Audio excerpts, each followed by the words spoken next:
nusprendėme su komanda, kad Remigijus Žemaitaitis 2024 metais išmėgins savo galimybės prezidento rinkimuose. Kai kas jas vadina žiurkių lenktynėmis. Jeigu mums pavyks suvienyti žmonės ir pajudinti, kad į rinkimus ateitų daugiau žmonių, 2, 3, 5 arba 7%, iš tiesų bus šaunu. Ar tai pavyks?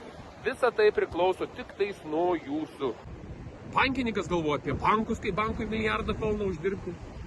Vieni politikai galvoja apie dešinėsis politikos ir apie apsiginklavimą ir kad Lietuva turi kuo jau stoti visus karus ir kariauti. Treti politikai kalba apie narkotikus, ketvirti apie tos lyties asmenų santykių, santuokos įteisinimą ir vaikinimus.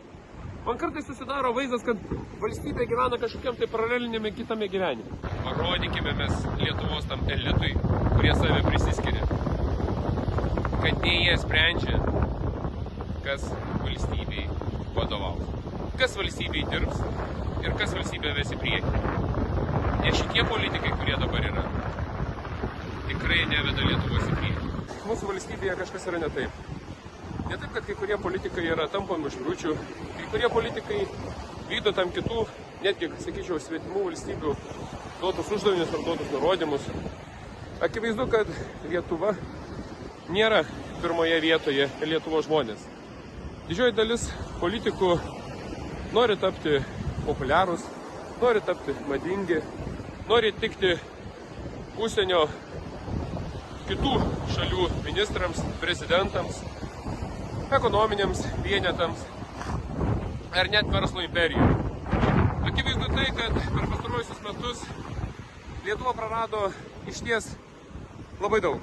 Prarado vieningumą, prarado susiklausimą, prarado bendrystę. Tai tie politikai, kurie rašo didelės programas, po 100, po 200 lapų, pasako, kaip gera čia Lietuvoje gyventi, kaip sukurs didelė nuostabią ateitį ir kaip čia gyvens daugelis vaikų.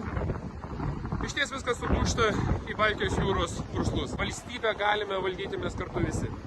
Ne programomis, ne tetarambomis, ne gerovės valstybėmis, ne tūkstantmečio mokyklomis. Galiu prisidėti prie mūsų valstybės kūrimosi, bei tikėdamas, kad galiu savo darbais ir savo tikslais arba savo žiniomis kartu suburti nemažą grupę žmonių, kurie norėtų dirbti vardant valstybės, kurie norėtų dirbti vardant savo krašto, savo žmonių.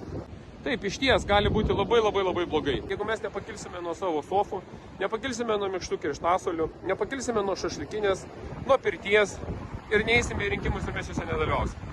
Todėl matydamas ir suprasdamas esamą situaciją, bei matydamas, kaip man pavyko Žemaitijoje, ypatingai Klaipėdos krašte, pakelti keletą procentų žmonių ir atvesti rinkimus, kad jie pagalvotų, kad Klaipėda jiems yra svarbi, bei tai, kas įvyko kituose mūsų rajonuose. Manau ir teikiu savo kandidatūrai Lietuvos Respublikos prezidentus. Tik laikas parodys, ar mano keliami klausimai, ar mano formuojami uždaviniai, bei mano komandos darbas verta šiandien šito posto. Todėl visus kviečiu jungtis prie mano komandos, jungtis prie mano žmonių ir pamėginkime kartu, bent šiek tiek, pamėginkime pamatyti kitą Lietuvą ir ją sukurti. O sukurti mes galime, kai Baltijos jūra sukuria kopas, salas padaro.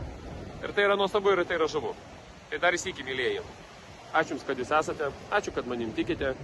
Ir tikiuosi, kad bendrai dirbdami, bendrai kurdami, mes išties kažką tai gero padarysime Lietuvai.